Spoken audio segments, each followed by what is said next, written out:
এক ডেডলি ভাইরাসের চিকিৎসা খুঁজতে খুঁজতে সায়েন্টিস্ট এমন এক ভয়ানক বৃষ্টি তৈরি করলো যার ভিতরে বিজলি মানুষ যন্ত্রণায় চিৎকার করতে করতে মারা যেতে লাগলো। আর কয়েকদিনের মধ্যেই একের পর এক পুরো শহর মানচিত্র থেকে হারিয়ে যেতে শুরু করলো। এটা সেই সময়ের কথা যখন এই সবকিছু এখনো শুরুই হয় নাই।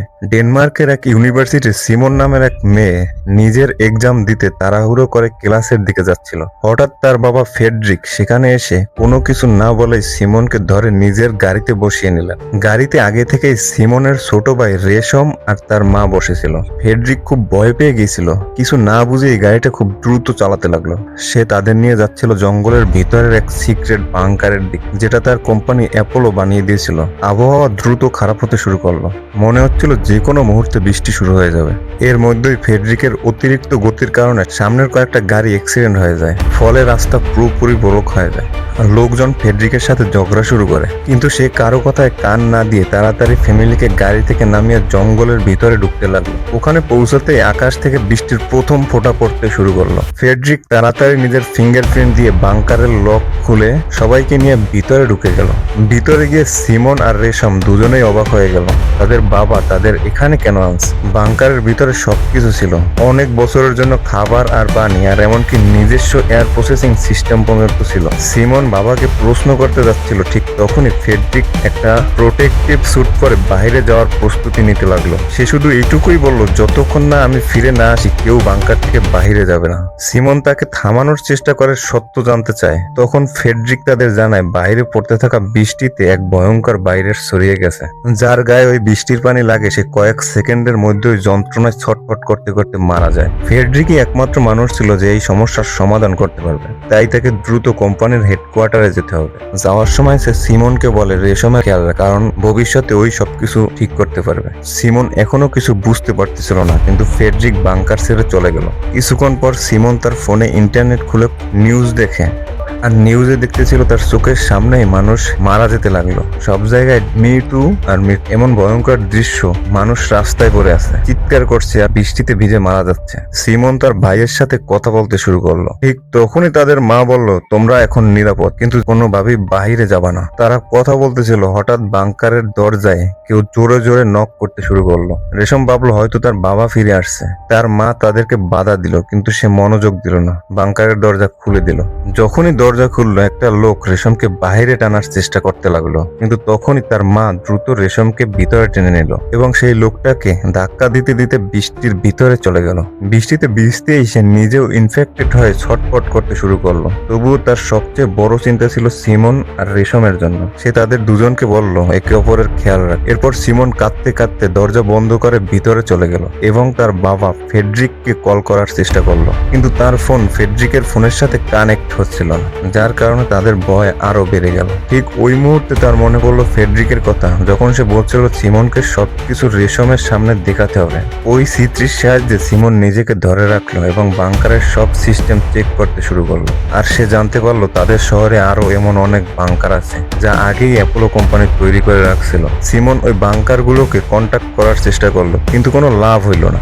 ওই সময় সে বাংকারের ভিতরে থাকা জিনিসপত্র দেখে একটা রেডিও খুঁজে পেল। রেডিওর সাহায্যে সে একজন লোকের সাথে কন্ট্যাক্ট করলো। সে তার বাড়ির বেসমেন্টে লুকিয়েছিল। বাইরের পরিস্থিতি অনেক বিপজ্জনক ছিল, আর অনেক মানুষকে হসপিটালে ভর্তি করা হয়েছিল যাতে কিছু মানুষদের জীবন রক্ষা করা যায়। সিমন সেই লোকটাকে ফেডরিকের নাম্বার দিয়ে কল করতে বলল। সে কল করার চেষ্টা করলো, কিন্তু চেষ্টা করার সত্ত্বেও ফেডরিকের সঙ্গে কন্ট্যাক্ট করা সম্ভব হইল না। সিমন মনে করলো সম্ভবত ফেডরিকও মারা গেছে, কারণ বাইরে সার্ভাইভ করা প্রায় অসম্ভব ছিল। ঠিক তখনই হঠাৎ পুরো শহরের লাইট চলে গেল। সে সব রকমের চেষ্টা করলো তার ভাইকে বাঁচানোর, কিন্তু কোনো কিছুতে লাভ হলো না। পরে তার ভাইয়ের খেয়াল রাখতে শুরু করলো। সে বাংকারের সব রিসোর্স আর সিস্টেম সম্পর্কে শিখতে লাগলো। ওই সময় তার মনে পড়লো কিছুদিন আগে রেশমের মধ্যে একটা অদ্ভুত ভাইরাস দেখা দিয়েছিল, যার সম্পর্কে কেউ জানতো না। ওই সময় ফেডরিক নিজে একটা অ্যান্টিডোট তৈরি করে রেশমকে দিয়েছিল। পরে ফেডরিকের কোম্পানি এই ভাইরাসের খবর পায় এবং তাকে পুরো রিপোর্ট জমা দিতে বলছিল। সিমনের সন্দেহ হওয়া শুরু করলো, হয়তো এই ভাইরাস ফেডরিক তৈরি করেনি। এরকম করতে করতে 6 বছর কেটে গেল। এখন পর্যন্ত সিমনের কাছে ফেডরিকের কোনো তথ্যই ছিল না। এদিকে রেশমও এখন অনেক বড় হয়ে গেছে। বাংকারের খাবার প্রায় শেষ হয়ে আসছিল, তাই সে বাইরে যেতে চায় খাবার খুঁজে আনার জন্য। সিমন প্রথমে তাকে বাধা দিয়েছিল, পরে চিন্তা করলো আগে নিজে গিয়ে বাহিরের পরিস্থিতি বুঝতে হবে। আর রাতে যখন রেশম ঘুমিয়ে পড়ে, সিমন পিপিই কিট পরে বাংকারের বাইরে বের হওয়ার সিদ্ধান্ত নেয়। বাহিরে বের হতেই আগে তার মায়ের মৃত্যুর কথা মনে পড়ে, তার মা কিভাবে মারা গিয়েছিল। কিন্তু এবার সে নিজেকে শান্ত করে সামনের দিকে হাঁটতে লাগলো।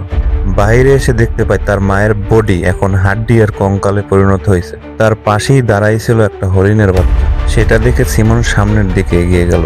রাস্তায় অনেকগুলা গাড়ি ভাঙাচোরা অবস্থায় ছিল, আর চারদিকে শুধু জঙ্গল আর জঙ্গল। সিমন এসবের দিকে মনোযোগ না দিয়ে সে নিজের লক্ষ্যের দিকে এগিয়ে যেতে লাগলো। প্রথমে একটা হসপিটালে যায়, যেখানে আগে মানুষকে নিরাপদে রাখা হতো। অনেকবার ডাকাডাকি করার পরও কোনো সাড়া শব্দ না পেয়ে সে একাই ভিতরে চলে যায়। ভিতরে গিয়ে দেখতে পায় সবকিছু এখন ধ্বংস হয়ে আছে। চারদিকে শুধু মানুষের লাশ, আর সবকিছু ভাঙাচোরা নষ্ট অবস্থায় পড়ে আছে। ঠিক তখনই হঠাৎ করে তার সামনে একটা শিয়াল দেখতে পায়। ভয়ে নিজের জীবন বাঁচানোর জন্য পাশের একটা ঘরে লুকিয়ে পড়ে। কিছুক্ষণ পর বাইরে সবকিছু শান্ত হওয়ার পর ধীরে ধীরে বাইরে বেরিয়ে আসে আর তার বাংকারে চলে যায়। বাংকারে গিয়ে রেশমকে সবকিছু জানায় বাইরের অবস্থা। বাহিরের পরিস্থিতি আগের চেয়ে অনেক খারাপ হয়ে গেছে। এখন যদি তারা বেঁচে থাকতে চায় তবে এই জায়গাটা ছেড়ে অন্য কোনো বাংকারে যেতে হবে। পরের দিন সিমন আর রেশম সিদ্ধান্ত নেয় বাইরের দিকে বেরিয়ে অন্য একটা বাংকার খুঁজতে হবে। তারা দুজনেই পরের দিনের জন্য প্রস্তুতি নিয়ে ঘুমাতে চলে যায়। কিন্তু রাতে হঠাৎ কিছু অদ্ভুত ঘটতে শুরু করে। বাংকারে অক্সিজেনের সাপ্লাই কমতে শুরু করে এবং দুজনেরই সেটা খেয়াল থাকে না। কিছুক্ষণ পর সিমন কম অক্সিজেনের কারণে বেহুশ হয়ে পড়ে, কিন্তু ভাগ্যক্রমে রেশম ঠিক সময় অ্যালার্মের আওয়াজ শুনে সাথে সাথে সিমনকে ঘুম থেকে জাগায় আর রেশমকে সাথে নিয়ে দ্রুত বাংকারের বাইরে চলে যায়। এবার তারা দুজনেই পিপিই কিট ছাড়াই বাইরে চলে আসছে। কিন্তু আশ্চর্যের ব্যাপার, তাদের কোনো সমস্যা হচ্ছিল না। অর্থাৎ স্পষ্ট এখন তারা স্যুট ছাড়াই বাইরে থাকতে পারবে। ঠিক তখনই হঠাৎ কিছু মানুষ এসে তাদের মাথায় পিস্তল ধরে। আসলে এরাই সেই লোক যারা আগে সিমনকে বাইরে বের হতে দেখছিল। এই লোকেরাই তাদের অক্সিজেন সাপ্লাই বন্ধ করে দিছিল, যাতে দুজনকে বন্দি করে ভিতরের রেশন চুরি করা যায়। তারা সিমন আর রেশমকে বন্দুক ধরে বাংকারের ভিতরে একটা রুমে বন্দি করে রাখে আর বাংকারের ভিতরে খাবার আর পানি খুঁজতে শুরু করে। কিন্তু বাংকারের খাবার তো আগেই শেষ হয়ে গেছিল, তাই তারা কোনো কিছু খুঁজে না পেয়ে তাদের লিডার মার্টিন অনেক রেগে তাদের দিকে চলে আসে। সিমন আর রেশমকে আটকে রেখে সেখান থেকে চলে যেতে চায়। যদি তারা ভিতরে এরকম বন্দি থাকে তাহলে তারা মারা যাবে। তাই সিমন একটা গ্লাসে লিখে জানায় যে সে জানে কোথায় খাবারের স্টক পাওয়া যেতে পারে। এতটুকু লিখে সেই গ্লাসটা ভেঙে দেয় যাতে বাকি বাংকারের ম্যাপ নষ্ট হয়ে যায়। মার্টিনের কাছে কোনো রাস্তা থাকে, কারণ যদি সে রেশন পেতে চায় তাকে সিমন ও রেশমকে বাইরে বের করতেই হবে, কারণ বাকি বাংকারের রাস্তা শুধু সিমনই জানতো। ঠিক এই সময় মার্টিনের নজর সিমনের উপরে পড়ে। সে তার পুরনো দিনগুলো মনে করতে শুরু করে। যখন সে একজন সৈনিক ছিল তখন তাদের নির্দেশ দেওয়া হয়েছিল যে একটা ব্রিজে শহর থেকে কাউকে বের হতে দেওয়া যাবে না, যাতে বাইরে ছড়াতে না পারে। কিন্তু একদিন ডিউটির সময় মার্টিনের চোখে পড়ে একজন মহিলা যে তার শিশুকে কোলে নিয়ে ব্রিজের নিচ দিয়ে অন্য পাশে যাওয়ার চেষ্টা করতেছিল। মার্টিন তাকে আটকানোর জন্য কয়েকটা ফাঁকা আওয়াজ করে, কিন্তু সেই মহিলা থামে না। সে অন্য পাশে চলে যায় আর মার্টিন ওই মেয়েটাকে গুলি করলো না। কিছুক্ষণ পর তার সাথীরা তার কাছে থাকা টেন্টে ডাকে, যেখানে সব সৈনিকরা অবস্থান করছিল। সেখানে গিয়ে মার্টিন জানতে পারে যেই মহিলাকে সে যেতে দিয়েছিল সে আসলে